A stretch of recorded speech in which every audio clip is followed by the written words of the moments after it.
Bapak, Ibu, Saudara yang dikasihi Tuhan, salam sehat untuk kita semua.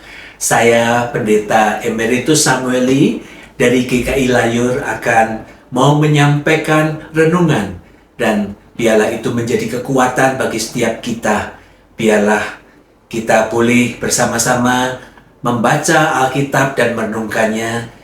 Saat ini mari saudara kita awali perenungan kita dengan doa. Bapa di dalam surga, kami mengucap syukur atas kasih setiamu yang tidak pernah berhenti di dalam kehidupan kami. Biarlah firman-Mu boleh menyapa kami pada hari ini dan menjadi kekuatan bagi setiap kami yang lemah. Kami diingatkan akan kesetiaan-Mu.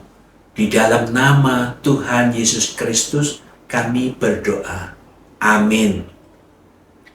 Bapak, Ibu, Saudara sekalian, tema hari ini saya berikan judul Kelemahan Manusia dan Kesetiaan Allah.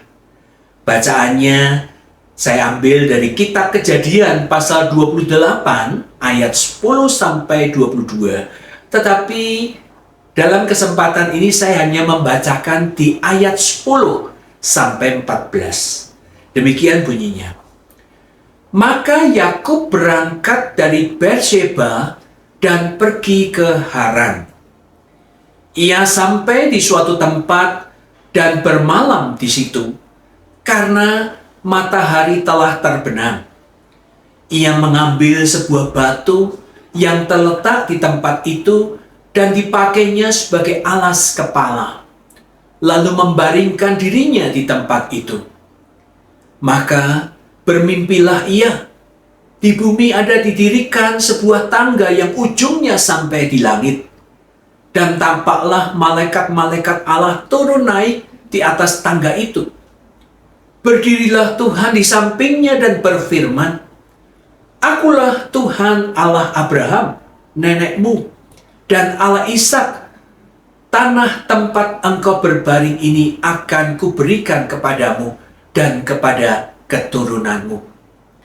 Keturunanmu akan menjadi seperti debu tanah banyaknya, dan engkau akan mengembang ke sebelah timur, barat, utara, dan selatan, dan olehmu serta keturunanmu semua kaum di muka bumi akan mendapatkan berkat. Ya Bapak, Ibu, dan saudara sekalian, kalau ada orang berbuat kesalahan, maka orang itu sendiri yang seharusnya memikul konsekuensi dari kesalahannya. Kenapa Yakub melarikan diri dari rumahnya? Mengapa ia harus meninggalkan ayah dan ibunya? Ya, karena kesalahannya sendiri. Yakub telah menipu ayahnya dan merampas hak kesulungan Esau kakaknya. Maka Esau saat itu marah dan mengancam Yakub untuk membunuh. Memang Tuhan Allah sendiri yang sudah memberitahukan kepada Ribka, istri Ishak, bahwa anak kembar yang ada dalam kandungannya akan menurunkan bangsa yang besar. Anak yang lebih tua akan menjadi hamba dari anak yang lebih muda. Itu kita bisa baca di Kejadian 25 ayat 23. Namun apakah dengan demikian Tuhan setuju dan menghendaki perbuatan Yakub itu? Sudah pasti tidak. Tuhan memilih Yakub bukan Esau, itu adalah kehendaknya yang berdaulat. Apa yang dikehendaki Allah itulah yang akan terjadi dan tidak dapat digagalkan oleh manusia. Tetapi saat itu Ribka dan Yakub telah bersalah karena mau seolah-olah membantu Allah untuk menggenapi janjinya. Inilah yang mengundang masalah di dalam kehidupan Yakub. Namun Allah yang setia kepada janjinya. Apa yang dipilih dan dikehendaki Allah tidak dapat digagalkan oleh kesalahan Yakub.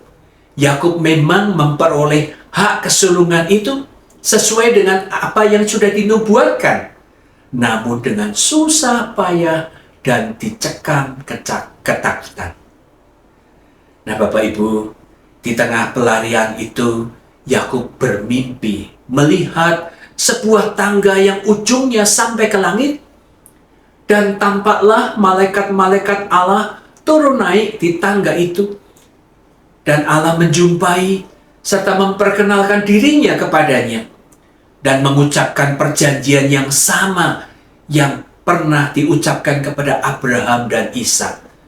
Hanya kepada Yakub perjanjian itu disebutkan dengan tambah kalimat, olehmu serta keturunanmu semua kaum di muka bumi ini akan mendapatkan berkat. Dan hal itu secara spesifik menunjuk kepada janji datangnya Mesias, Sang Juru Selamat dunia, yang menjadi berkat bagi bangsa-bangsa di luar Israel. Yakub bangun dari tempat tidurnya dan menamai tempat itu Bet-El, yang artinya rumah Allah. Ia meresponi janji Tuhan itu dengan imannya.